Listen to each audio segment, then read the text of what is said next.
বন্ধুরা, গতকাল ছিল ঈদ। ঈদের দিনে সেমাই সবারই পছন্দ, তাই আমি অল্প কয়েকটা উপকরণে সেমাইয়ের পুডিং বানিয়ে ফেললাম।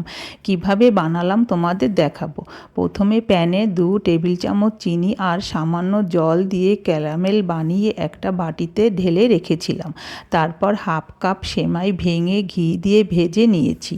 হাফ কেজি দুধ আগে থেকে জাল দিয়ে রেখেছিলাম। দুধের মধ্যে পরিমাণ মতো চিনি দিয়ে আবারও জাল দিয়ে নিয়েছি। চিনিটা তোমাদের ইচ্ছা মতো কম বা বেশি দিতে পারো। এরপর 1 চা চামচ আগার আগার পাউডার দিয়ে আবারও দুধ জাল দিয়ে নিয়েছি। তারপর ঘিয়ে ভাজা সেমাই দিয়েছি। এর মধ্যে এলাচের গুঁড়া আর 1 চা চামচ ঘি দিয়েছি। ভালোভাবে নাড়াচাড়া করে নিয়েছি। যে বাটিতে ক্যারামেল ঢেলে রেখেছিলাম পুরাটাই ছেট হয়ে গিয়েছে। তারপর সেমাই ঢেলে ঠান্ডা করে ফ্রিজে রেখেছিলাম ছেট হওয়ার জন্য। ফ্রিজ থেকে বের করে চারপাশে চাকু দিয়ে ছাড়িয়ে নিয়েছি।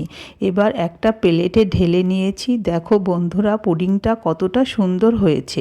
এর মধ্যে আমি কোনো প্রকার ডিম দেই নাই। বাদামের কুচি করে রেখেছিলাম, চারপাশ দিয়ে দিয়েছি।